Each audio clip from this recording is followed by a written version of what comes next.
Allegory of केव प्लेटो की knowledge की dualistic conception को भी दिखाता है। बिकॉज प्लेटो के आने से पहले एंशियंट ग्रीस में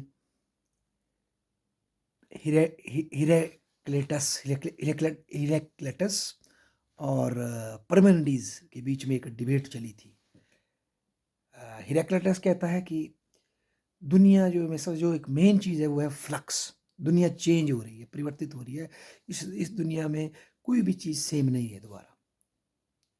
उसका एक फेमस डायलॉग है कि एक व्यक्ति नदी में एक बार उतरता है, जब दूसरी बार वो उस नदी पे उतरेगा तो वो सेम नदी नहीं होगी। मतलब जीवन निरंतर परिवर्तित होता चला जा रहा है और परिवर्तन ही जीवन का मूल सार है। ये एक डिबेट थी एंशिएंट ग्रीस में। उसके खिलाफ परमेडीज कहते हैं नहीं, जीवन का मूल तत्व है स्थायित्व। बाहर जो परिवर्तन आपको दिख रहा है उसके बावजूद जीवन के अंदर एक ऐसा एसेंशियल तत्व है जो सदैव स्थायी है। ये दो डिबेटें आपस में चल रही थी फिलॉसफी में, और इसको लेकर काफ़ी ज़्यादा एंशियंट यूनान में मतलब कन्फ्यूजन था, डाउट्स था, और लोगों ने अपने अपने अलग अलग पक्ष लिए हुए थे। इस कॉन्टेक्स्ट को फ़ायदा उठाते हुए और फिलॉसफी की एक कन्फ्यूजन का फ़ायदा उठाते हुए सोफिस्ट सामने आए, और जिन्होंने कि वैल्यू रिलेटिविज्म की बात की कि कोई भी मूल्य स्थायी सदैव नहीं हो सकता। स्थान, काल, परिस्थिति के हिसाब से नियम, व्यक्ति के जीवन मूल्य, सिद्धांत बदलते रहते हैं।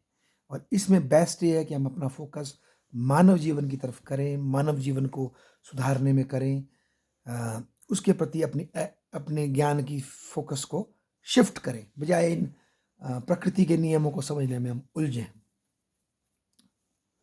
तो कुछ इस तरह से यूनान का जो फिलोसफिकल डिबेट है वो चल रहा था।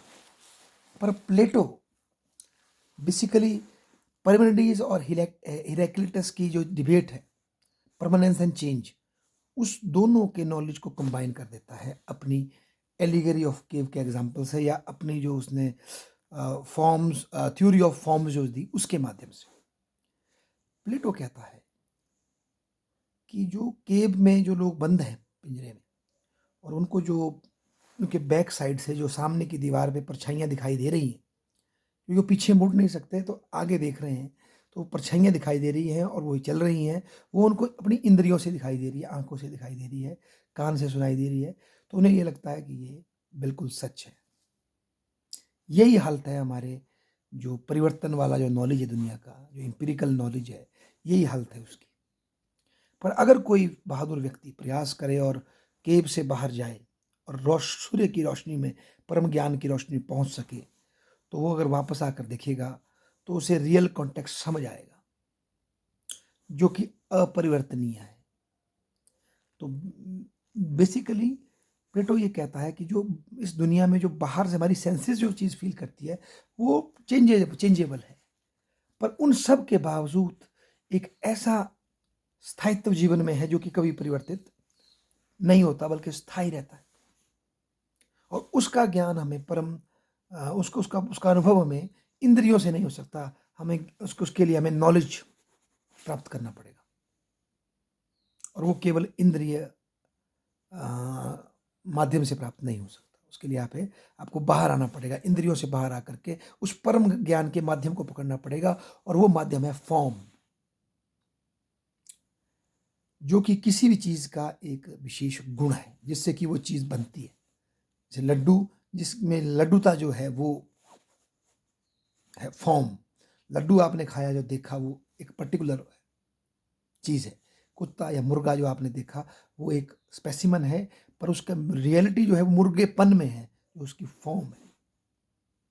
और इसको और बेटर इलोबरेट करने के लिए प्लेटो अपने नॉलेज के पिरामिड को खड़ा करता है, जिसमें सबसे नीचे वो उसी तरह से जो छाया रखी होती है या इंद्रिय ज्ञान सबसे नीचे रखता है, जो आपको विशेषकर इंद्रिय ज्ञान ना शब्द यूज़ करूँ तो जो इमेजेस बनती हैं आपके सामने एकदम से, जो आजकल मीडिया के माध्यम से या कोई विजुअल एकदम से जो आपकी सेंसेस को अपील कर देती है इमीडिएटली, उसको सबसे लो रखता है प्लेटो। उसके पश्चात जो इंद्रिय एम्पिरिकल टेस्ट करके जो आप नॉलेज लेते हैं उसको उसके ऊपर लाता है, क्योंकि वो फिर बिलीफ पे आ जाता है। और उसके बाद प्लेटो फिर नॉलेज की मतलब अंडरस्टैंडिंग को अपने ज्ञान के पिरामिड पे रखता है।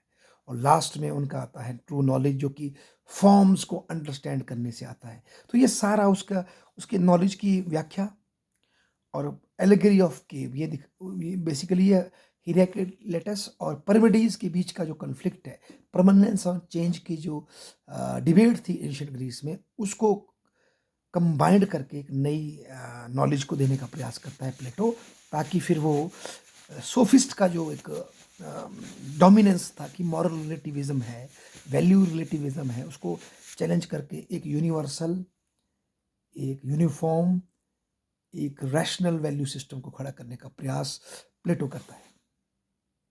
धन्यवाद।